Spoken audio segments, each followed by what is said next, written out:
विधान परिषदेतील काँग्रेसचे गटनेते आमदार सतेज पाटील यांनी पीक विमा कंपन्यांना होणाऱ्या नफ्याबाबतचा प्रश्न विधान परिषदेत उपस्थित केला।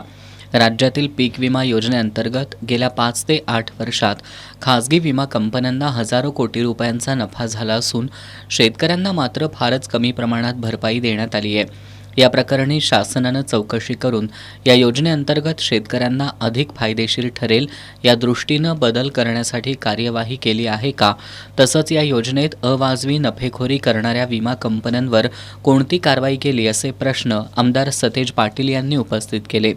यावर उत्तर देताना कृषी मंत्री माणिकराव कोकाटे यांनी सन 2016-17 ते सन 2023-24 या कालावधीत प्रधानमंत्री पीक विमा योजनेअंतर्गत एकूण 43,201 कोटी 33 लाख रुपये इतक्या रक्कमेचा हप्ता जमा झाला असून शेतकऱ्यांना दिलेल्या नुकसान भरपाईची रक्कम 32,629 कोटी 73 लाख रुपये इतकी असल्याचं सांगितलं।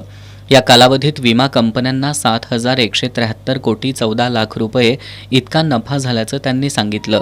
सन 2025-26च्या खरीप हंगामापासून राज्यात सर्वसमावेशक पीक विमा योजनेत बदल करण्यात येणार असून सुधारित पीक विमा योजना राबवण्यास राज्य शासनानं मान्यता दिली असल्याचं कृषी मंत्री कोकाटे यांनी सांगितलं।